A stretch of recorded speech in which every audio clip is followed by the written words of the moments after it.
Hello everyone, welcome back to my YouTube channel.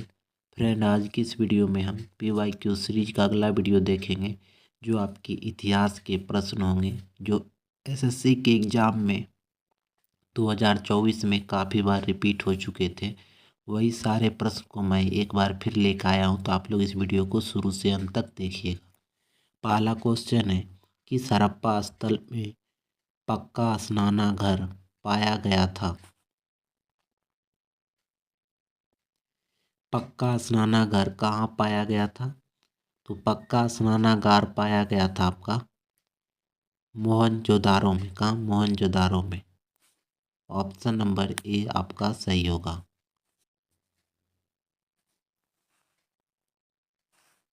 दो number है, निम्नलिखित में से कौन सा भारतीय संस्कृति का प्राचीनतम साहित्य अभिलेख है? प्राचीनतम साहित्यिक अभिलेख है। तो प्राचीनतम साहित्यिक अभिलेख जो है आपका, वो हो जाएगा आपका ऋग्वेद। क्या हो जाएगा? ऋग्वेद। सबसे पहले ऋग्वेद ही आया था, तो ऋग्वेद हो जाएगा। 3 नंबर है, बुद्ध काल में कितने महाजनपद थे? बुद्ध के काल में कितने महाजनपद थे? बुद्ध के काल में टोटल महाजनपदों की संख्या 16 था। कितना था? 16।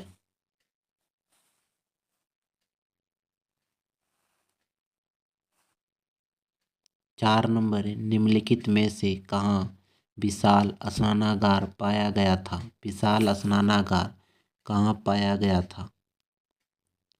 तो विशाल स्नानागार जो पाया गया था, वो पाया गया था मोहनजोदारो में। कहाँ? मोहनजोदारो में।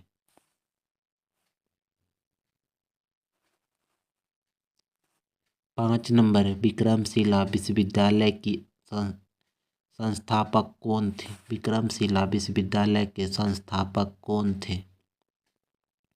तो विक्रमशिला विश्वविद्यालय के संस्थापक जो थे, वो थे धर्मपाल। कौन थे? धर्मपाल। वहीं ओदमपुरी का पूछेगा तो गोपाल थे। ओदमपुरी का गोपाल। 6 नंबर है, किस स्थान पर भारतीय राष्ट्रीय कांग्रेस ने पूर्ण स्वराज का प्रस्ताव पारित किया था?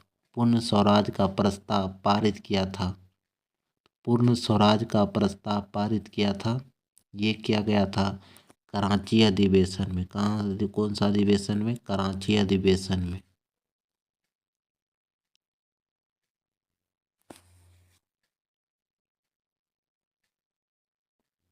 ठीक, याद रखिएगा, कराची अधिवेशन।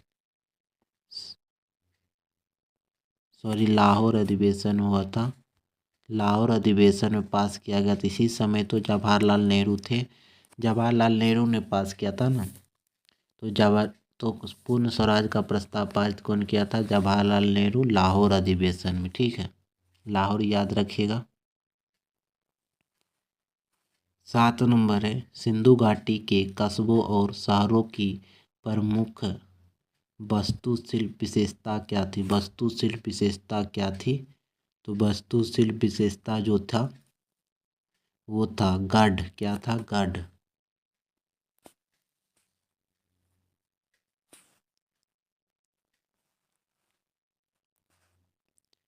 8 नंबर है, हड़प्पा गोदी खाना किस स्थान पर पाया जाता था? हड़प्पा गोदी खाना किस स्थान पर पाया जाता था? तो हड़प्पा का गोदी खाना यानी कि हड़प्पा डॉक यार्ड कहाँ था? तो हड़प्पा का डॉक यार्ड जो था, लोथल में था। कहाँ पर? लोथल में।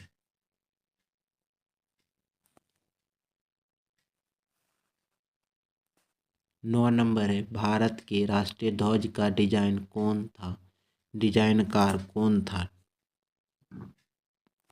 तो डिजाइनकार जो था आपका, वो था पिंगली वेंकैया। कौन था? पिंगली वेंकैया।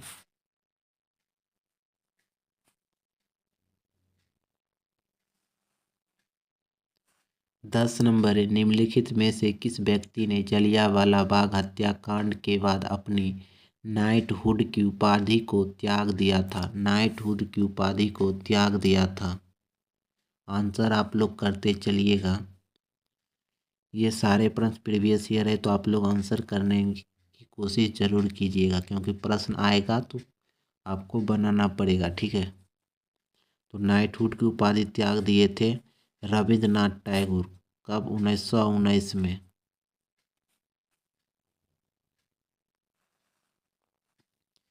11 नंबर, अखिल भारतीय मुस्लिम लीग, जिसे मुस्लिम लीग के नाम से जाना जाता है, की स्थापना डैश में हुई थी। तो मुस्लिम लीग का स्थापना कब हुआ था? मुस्लिम लीग का स्थापना हुआ था 1906 में। कब? 1906 में हुआ था।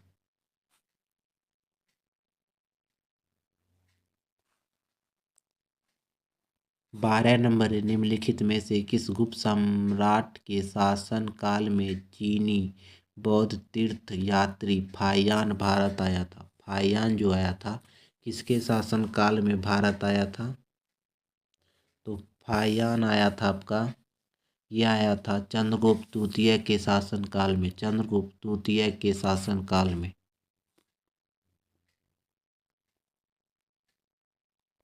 13 नंबर है, निम्नलिखित में से किसने 1907 में जर्मनी में भारत का झंडा फहराया था? 1907 में जो जर्मनी में भारत का झंडा फहराया था, वो व्यक्ति कौन थे?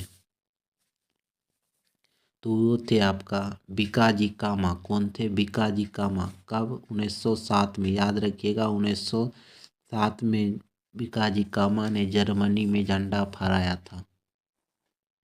झंडा के निर्माता कौन थे? पिंगले वेंकी।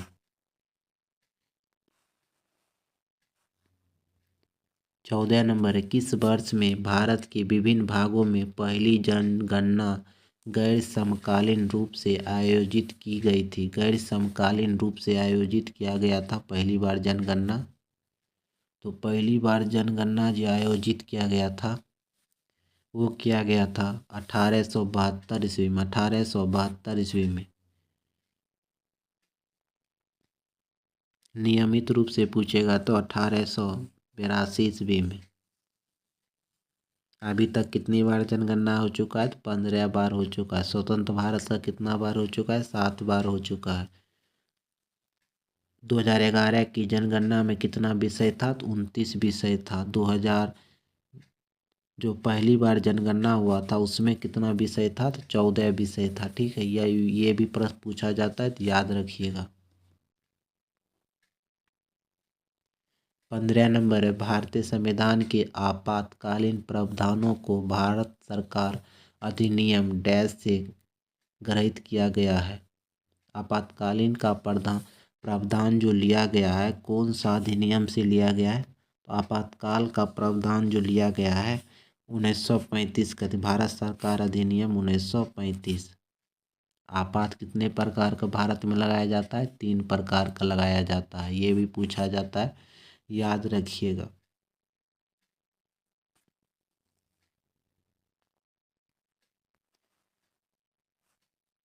16 नंबर है, गांधी जी ने करो या मरो का नारा किस आंदोलन या सत्याग्रह के दौरान दिया था? गांधी जी ने करो या मरो का नारा जो दिया था, किस आंदोलन या सत्याग्रह के दौरान दिया था? ये दिया था 1942 में।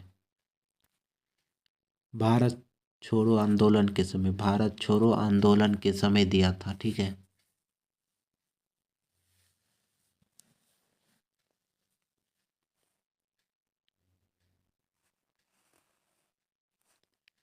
17 नंबर, निम्नलिखित में से कौन सा शहर पल्लवों की राजधानी थी? पल्लवों की राजधानी कौन सा शहर था?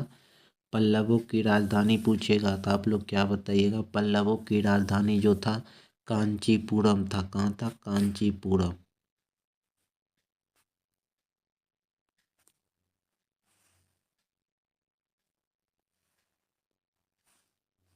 18 नंबर, निम्नलिखित में से कौन 1528 में चंदेरी के में बाबर के हाथों पराजित हुआ था? चंदेरी का युद्ध कौन लड़ा था? तो बाबर लड़ा था। बाबर कितना युद्ध लड़ा था? 5 युद्ध लड़ा था। ये सारा चीज़ मैं पहले ही बता चुका हूँ। आज चंदेरी का युद्ध था, तो चंदेरी का युद्ध जो लड़ा था बाबर ने, किसके साथ लड़ा था? तो ये लड़ा था मेदिनी राय के साथ। किसके साथ? मेदिनी राय के साथ। चंदेरी के युद्ध कब हुआ था? तो 1528 में हुआ था। किसके साथ लड़ा था? तो मेदिनी राय के साथ लड़ा था। ये भी याद कर लीजिएगा। आपका बाबर के साथ 5 युद्ध आपका कंप्लीट हो चुका है। बाबर से अब अलग एक भी क्वेश्चन नहीं पूछा जाएगा। अगर जो भी दोस्त चैनल पर शुरू से जुड़े होंगे वो सभी को पता होगा, ठीक है। 19 नंबर है, निम्नलिखित में से कौन थियोफिकल सोसाइटी से संबंधित है? थियोफिकल सोसाइटी से संबंधित है।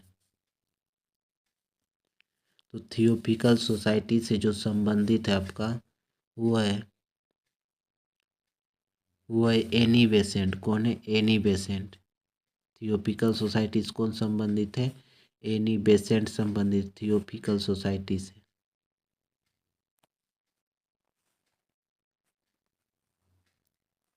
20 नंबर प्रश्न है, मोस्ट इम्पोर्टेंट प्रश्न है। आप लोग बताइएगा, मगध साम्राज्य पर शासन करने वाले प्रथम राजवंश का क्या नाम था?